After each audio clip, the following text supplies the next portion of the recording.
Hi, I'm Dr. Diane Branks, and I'm going to be showing you today on how to do a diabetic foot exam. And Johnny, go ahead and put your feet out straight in front of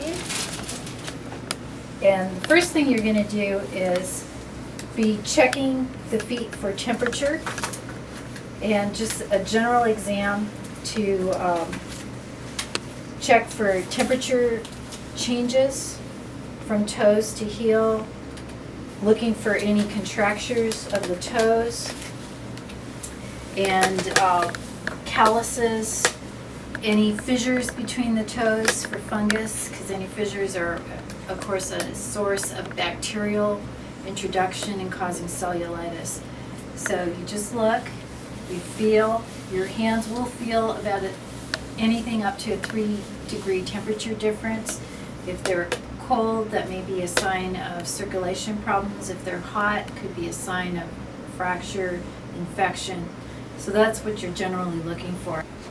For the pulse, you're going to be palpating for the dorsalis pedis artery and the posterior tibial artery.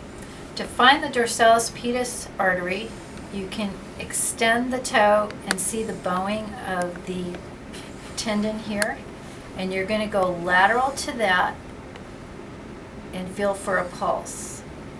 On high arched feet, you may have to go a little bit more lateral to actually feel the pulse.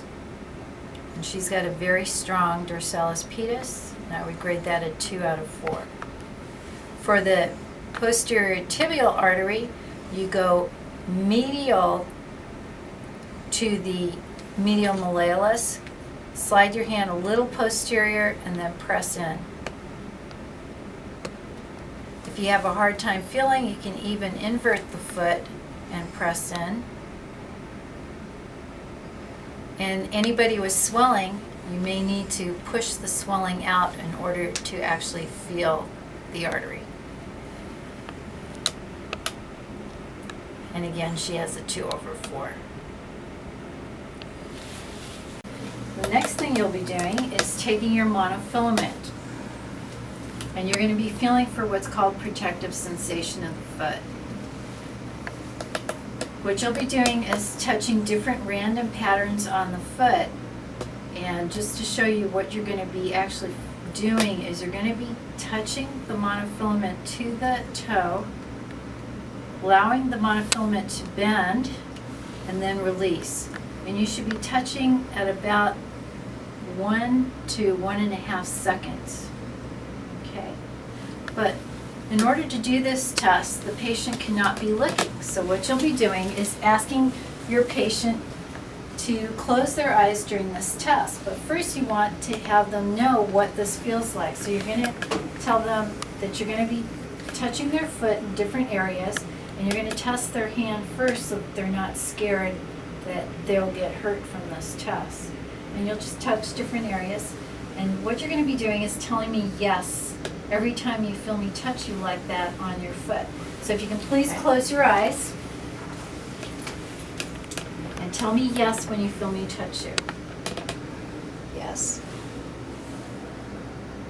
Yes. Yes. Yes. Yes. Yes. Yes. Yes. Yes. Yes. It's really important when you touch the toe that you make sure your monofilament bows and then release. And you need to do the touch at about 1 to 1.5 second touch.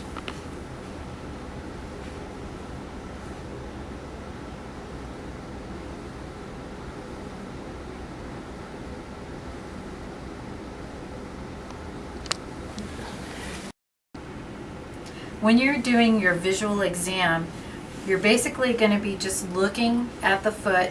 Look for fungal toenails. Fungal toenails, if extremely thickened, can produce ulcers under the nails. If you see that, get the patient started on any topical antifungal or softening agent or a combination of the two to get rid of that fungus, and refer for nail debridements as needed. Also look for any contractures of the toes, corns or calluses, any fissures between the toes. Fissures can be a portal of entry for bacteria and cause infections. The other thing you want to look for is hair on the feet and hair growth. Women, of course, have a tendency to shave that off, so just be aware of that. The turgor of the foot is important, and also feeling for temperature changes. If you feel very, very cold or notice any blueness of the toes, double check that with your pulses and correlate as to whether a referral for vascular is needed. Any ulcerations need to be referred to podiatry very quickly. The sooner one can address an ulcer, the less chance of an amputation. If the patient has any calluses or ulcers on their foot, you do not touch those areas with the monofilament. You go to the side. Also, if a patient doesn't respond at all to a certain area, obviously they will not be saying no, because that's not the point of this test. You want them to only be answering yes, but when they give you no response, you'll be going back and repeating that area. And that's your basic diabetic foot exam.